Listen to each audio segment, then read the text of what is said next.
అందుకే కలియుగంలో పూర్తి ఉపవాసం లేదు పొమ్మన్నాడు.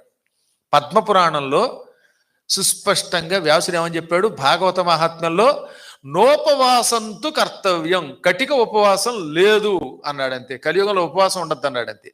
ఒకవేళ మీరు ఏకాదశి నాడు ఉపవాసం ఉండవలసి వచ్చినా పాలో పండు కనీసం అన్నం భిన్నం చేసుకుని, అనగా బియ్యం ఆడించగా వచ్చిన రవ్వతో ఉప్మా అయినా ఎంతో అంతో చేసుకుని తినండి. ఏమీ తినకుండా ఖాళీ కడుపుతో ఉండద్దు, అది దోషం అన్నాడు ఆయన.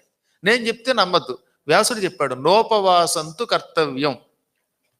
భాగవత సప్తాహంలో 7 రోజులు ఉపవాసం పూర్వం ఉండేవారా?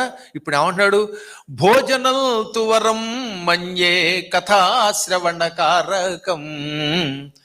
కథ వినడానికి నీరసం వస్తే శుభ్రంగా భోజనమైనా చెయ్యి, కానీ కథని జాగ్రత్తగా విను, పారాయణ చెయ్యి అన్నాడు ఆయన.